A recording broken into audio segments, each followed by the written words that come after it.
bright yellow, so it's common to create an alloy to strengthen it and alter its color. Copper lends a reddish hue, and brass helps the alloy melt more quickly than gold and copper would alone.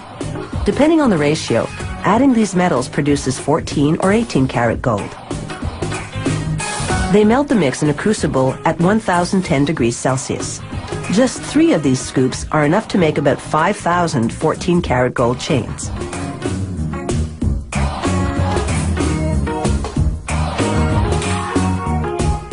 A worker pours the molten alloy into a casting machine.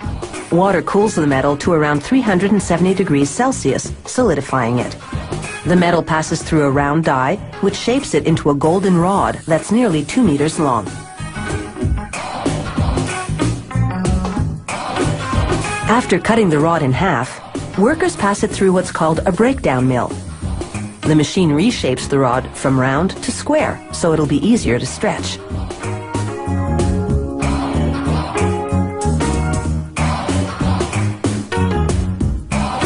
Next stop, a tandem mill.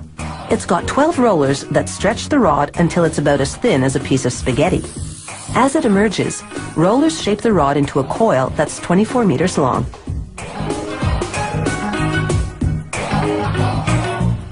Workers soften the coiled metal in an oven. Then they uncoil and continue stretching what's now a wire by passing it through a die lined with industrial diamonds. To prevent overheating, the machine sprays lubricant to cool the wire while reducing it to the width of a human hair, its final size.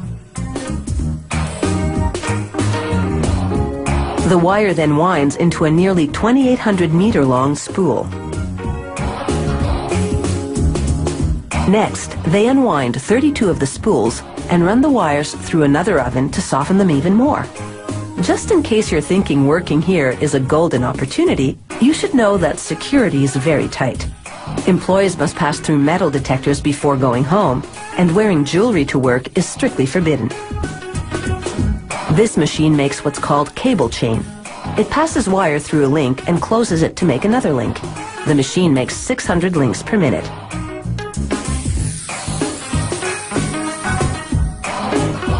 Here, a worker does a random quality check. This machine makes a chain in what's called a Venetian style. The wire passes through a channel where mechanical jaws bend it over a die to make a link with the preceding segment.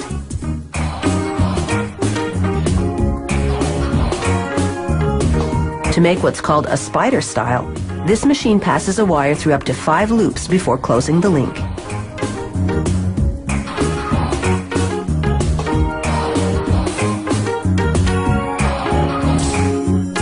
For a Figaro-style chain, this machine makes 3 short links before a mechanical arm moves the chain to another area to add 1 longer link.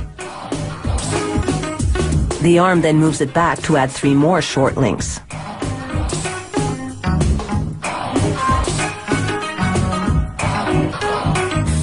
The simplest style is what's called a rope chain. To make it, this machine threads a wire through as many as 2 loops, then closes it to make another loop.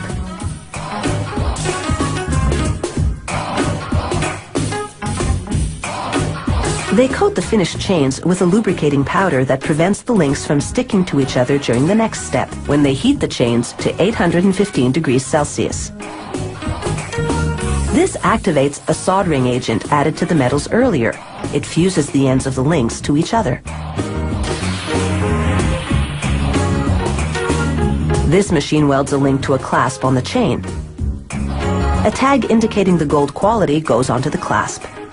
Finally, the chains go through 4 chemical baths, which thoroughly clean them. Then workers plate them with a layer of 14 or 18 karat gold.